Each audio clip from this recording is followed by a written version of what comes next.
성결가족 여러분 안녕하세요. 오늘은 대림절 제12일째를 맞이하게 되는데요. 대림절 제12일째, 오늘 우리가 함께 나눌 말씀 요한계시록 2장 18절부터 29절까지에 나오는 두아디라 교회에 관한 내용이 되겠습니다. 오늘 본문에 나오는 두아디라 교회는요, 요한계시록에 나오는 7교회 중에서 가장 작은 도시에 있는 교회였습니다. 두아디라 교회가 있는 이 도시는요, 당시 교통의 중심지로서 무역이 활발하게 이루어졌는데요. 특히 양털을 이용한 산업들과 옷감을 염색하는 산업이 발달한 곳이었다고 합니다.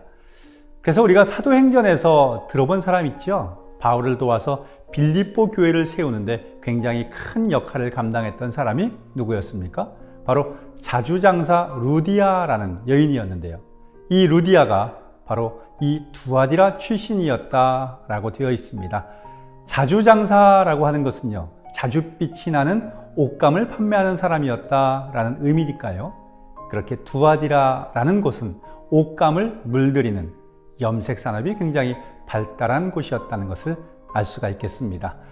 그래서 이곳 두아디라는요, 규모가 작아도 굉장히 상업적으로 번성하고 패션과 무역으로 유명한 도시였다, 그렇게 소개를 해드릴 수 있겠는데요. 자, 그런 도시에 세워졌던 두아디라 교회를 향하여 주님께서는 무엇이라고 편지하셨을까? 그 내용을 한번 들여다보겠습니다. 먼저 19절입니다. 내가 내 사업과 사랑과 믿음과 섬김과 인내를 아노니 내 나중 행위가 처음 것보다 많도다. 아멘. 두아디라 교회의 성도들이 지금까지 주님을 위하여 했던 사업들, 그들의 사랑, 믿음, 열심으로 감당한 봉사, 그리고 끝까지 참아내는 인내까지도 주님은 칭찬을 해 주셨다는 것입니다. 특별히 처음보다 지금 더 잘하고 있다고 칭찬하셨다는 거예요. 사실 어떤 일이든 처음에 한 번, 두 번 열심히 잘하는 것은 누구나 할 수 있습니다. 물론 그것도 귀한 것이겠습니다만, 그러나 더더욱 귀한 것은 무엇입니까? 처음에 한 번, 두 번만이 아니라 시간이 갈수록 더 잘하는 것입니다. 시간이 가면 갈수록 더 멋지게 감당하는 것, 이런 것이 더욱더 귀하고 훌륭하다는 것이죠. 그런데 두아디라 교회 교인들이 그러했다고 주님은 칭찬을 하십니다. 내 나중 행위가 처음 거보다 많도다. 내가 처음보다 지금 더 많은 일을 하고 있는 것도 알고 있다. 그렇게 말씀했다는 것입니다. 그래서 저는 두아디라 교회를 말할 때에 이렇게 표현하고 싶습니다. 두아디라 교회는 처음보다 끝이 좋은 교회였다. 처음보다 끝이, 처음보다 나중이 더 좋은 교회였음을 믿으시기를 바랍니다.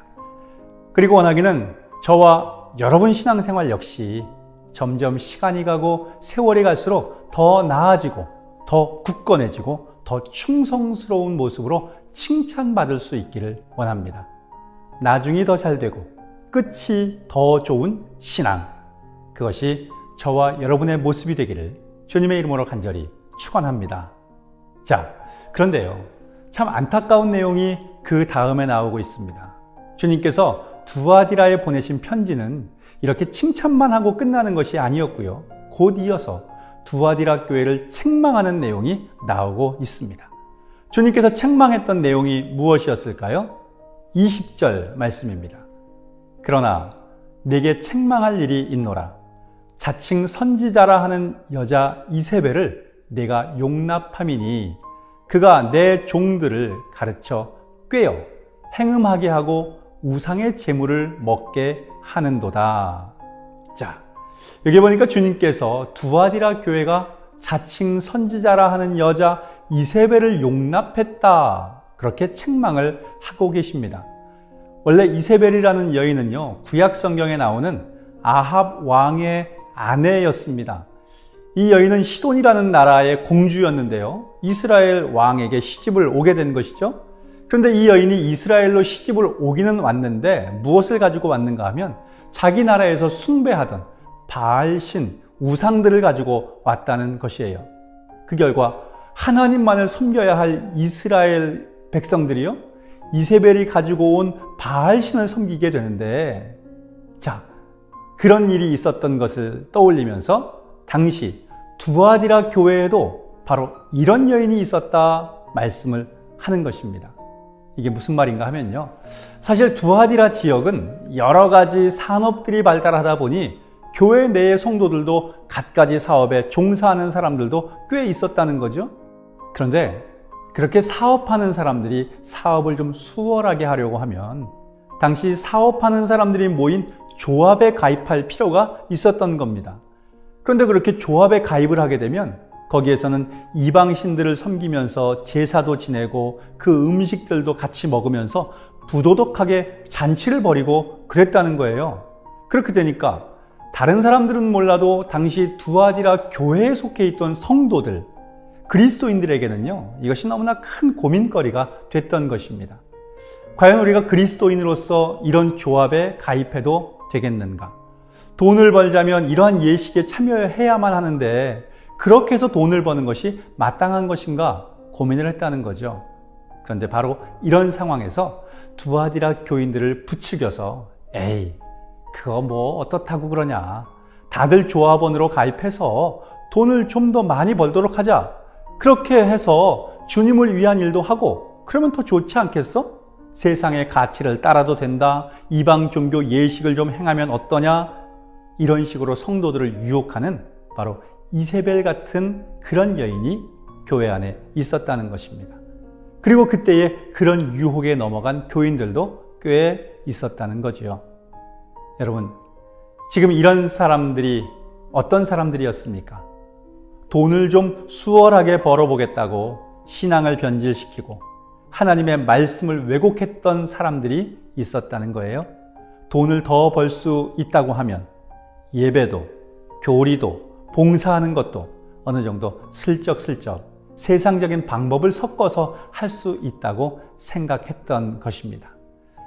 사실 우리가 많은 것은 아닐지라도 신앙을 지키면서도 벌 수 있는 것이 있다면 그것에 대해서 자족하며 감사해야 하는 것이고요. 그리고 그런 마음이라고 하면 굳이 세상의 가치를 따르거나 진리가 아닌 것들과 타협하지 않을 수 있을 것입니다. 그런데 그것을 만족하지 못하고 좀 더 벌고 싶다, 좀 더 갖고 싶다, 욕심을 가지게 되니까요, 세상의 가치와 거짓된 교리에도 마음을 빼앗기고 마는 것이죠. 그러나 여러분, 우리가 만일 그렇게 한다면 우리 주님께서는 그런 모습을 강하게 책망하실 것입니다. 그리고 속히 회개하라고 명하신다는 사실을 명심하시기를 바랍니다. 볼지어다 내가 그를 침상에 던질 터이요, 또 그와 더불어 간음하는 자들도 만일 그의 행위를 회개하지 아니하면 큰 환난 가운데 던지고 또 내가 사망으로 그의 자녀를 죽이리니 모든 교회가 나는 사람의 뜻과 마음을 살피는 자인 줄 알지라. 내가 너희 각 사람의 행위대로 갚아주리라. 아멘. 두려운 말씀입니다. 사랑하는 성결 가족 여러분, 우리 주님이 다시 오실 것을 간절히 소망하며 기다리는 대림의 절기입니다.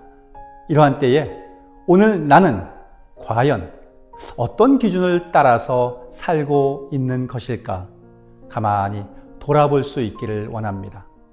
우리의 신앙보다 돈이 앞서고 우리가 지켜야 할 말씀보다 세상의 가치가 더 우선되었던 것은 아니었는지 스스로 돌아보면서 주님께서 칭찬할 만한 사랑과 믿음과 섬김과 인내를 행하며 진리만을 굳게 붙들고 살아가는 우리 모두가 될 수 있기를 주님의 이름으로 간절히 축원합니다. 함께 기도하겠습니다. 많이 분주한 이 연말에 그리스도인으로서 거룩함을 지키며 경건한 삶을 살게 해달라고 기도하겠습니다.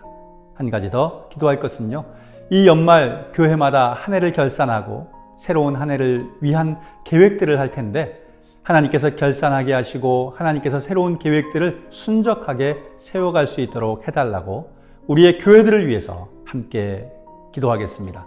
다 같이 기도합니다.